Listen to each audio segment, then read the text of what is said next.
From a ground station nestled in the mountains at Andover, Maine, a signal is sent to a speeding satellite. An historic feat that could reshape man's future. That satellite, of course, is the Telstar, 170 pounds of complex electronic equipment that receives signals beamed from Earth, magnifies them 10 billion times, and rebroadcasts them back to Earth. Pictures, telephone calls, telegraph messages, and computer data all can be handled by the orbiting device. The Telstar receives its power from batteries that are recharged by the sapphire-coated solar cells, which in turn are activated by rays from the sun as it hurtles through space at a low point of 600 miles to a high of 3,500 miles. The Telstar is sent aloft from Cape Canaveral atop a Thor-Delta rocket in a joint industry-government effort. The Space Administration team handles the launching for AT&T, and it's a $50 million phone call for the telephone company.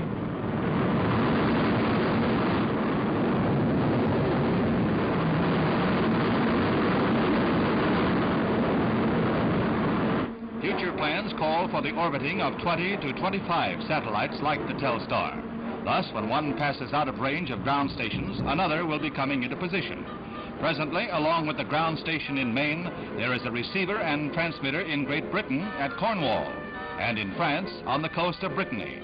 Even as Telstar is launched, the French rush to complete their installation to receive a signal that night. Now the rocket climbs far into the atmosphere, and the Telstar is about to separate and orbit the Earth each 2.5 hours.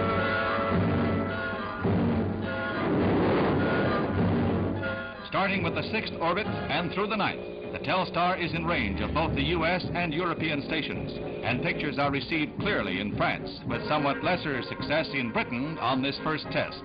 The signals are beamed from this 18-story dome that houses the super-sensitive horn weighing nearly 400 tons, an antenna so delicately tuned that it picks up a mere whisper of a signal from the satellite and amplifies it again billions of times for rebroadcast over cables or the air.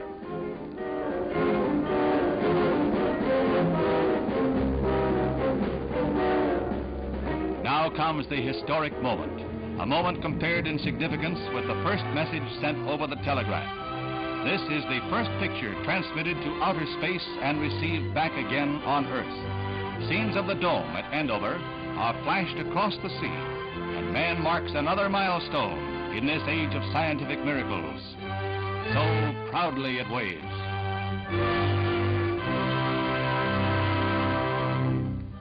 What does the future hold?